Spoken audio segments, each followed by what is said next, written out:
What's up, everybody? In this video, I am going to talk about what it feels like when systemic fatigue starts to build up in your body. So, if you watched any of my previous videos where I speak about the difference between acute fatigue and systemic fatigue, then you already know that there's a big difference between the two. And to recap, acute fatigue would be fatigue that you develop within your specific muscles. So if you work your biceps out all the time, or say yesterday you did a bicep workout, then that night or the following day you'll be feeling acute fatigue or soreness in that bicep, and it'll take some time for that bicep to fully recover. If you run a lot, then you'll notice that you develop acute fatigue, especially after your harder effort days. And your calves might be sore, your quads might be sore, your core might be sore. But after a few days, it seems to go away rather quickly. But with systemic fatigue, if you're working out every single day and continually giving your body something to recover from, then you'll be accruing systemic fatigue even after not feeling the acute fatigue anymore. So say I, doing my current schedule, ran yesterday an easy 6 miles, today an easy 4 miles, and tomorrow intervals on the bike.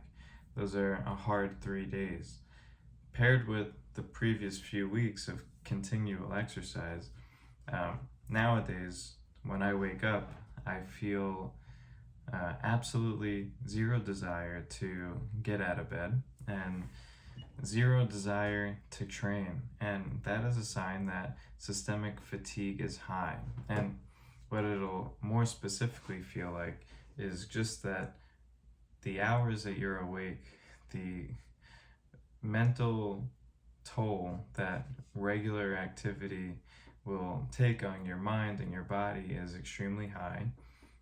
Sitting still, you'll feel very sore, tired, just lethargic, sore and tired, even like as if something is pulling the energy out of your chest. Now, when you get to a point like this, and you will get to a point like this in Ironman training, probably fairly regularly, it's important to pay attention and take notes so that you don't overdo it and injure yourself, or make that training that you're putting in unproductive, because too much time spent in this state will result in actual decrease in performance over time rather than increase. So you might think that you're doing this great thing by being consistent and sticking to your training, but in reality, you're sabotaging your progress by not doing the smart thing, which would be what I'm about to talk about now. So what you should be doing in this type of situation is, and hopefully you do this preemptively, but if you don't, I always recommend to finish out whatever week you're in at a lower intensity. So say I'm in this week right now, I know I have my intervals tomorrow. That is an important workout for me, so I'm going to hit that workout. Then I'll finish out my training for the rest of the week and be mindful of the amount of load that I'm allowing myself to put into those training sessions. And then next week, I'll plan for a local deload week. And what that means is I'm pretty much going to reduce volume and intensity on every single workout up to about 60% of the previous week, or the average of the previous 3 weeks. What these weeks will do is what you can imagine that they would do. It's basically a time where you force yourself to focus on recovery, focus on low load activities so that you stop accruing systemic fatigue and you allow your body to get back to a pretty good baseline level again. And if you do this right, and you're crazy enough and into your training as much as most triathletes and Ironman athletes are, after about 3 to 4 days of this, deload week, you'll probably start to get what I call the itch, or a feeling like you need to start putting in some hard effort again. Now, that's a really good sign, and what you should do is just finish out that deload week as intended. Like, don't use that feeling good as an excuse to double down again and start digging yourself back into a pit of fatigue. But what you should do is finish out that week of deload and go into the next week fresh and actually wanting to work out. Now, wanting to work out is probably the funniest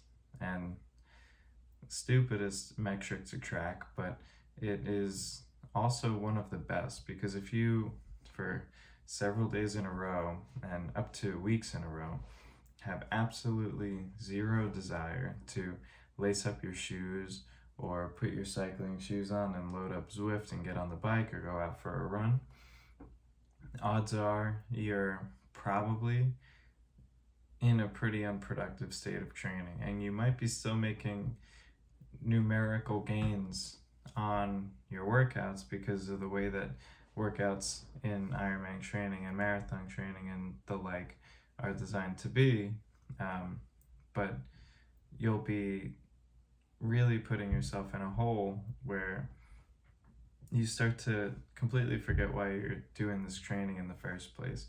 So don't do that.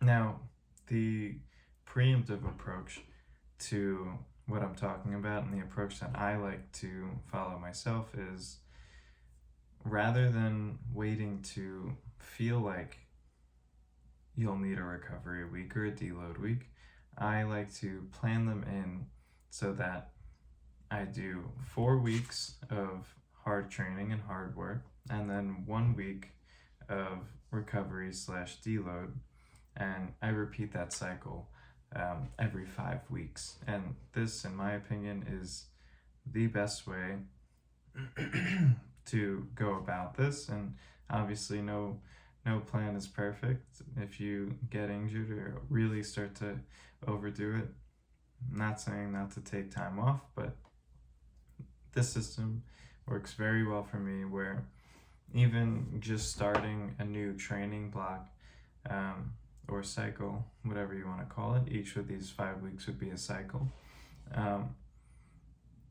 By the time I finish the first cycle, my body is typically way better off and ready for that second cycle, because that first cycle is really where you're just getting back in the groove of things, and the second cycle is probably where you'll start to be able to work in more power sessions, more speed sessions, and start to get your volume where you're actually contributing to your endurance. So that's all for today. If you like this video, please subscribe and comment.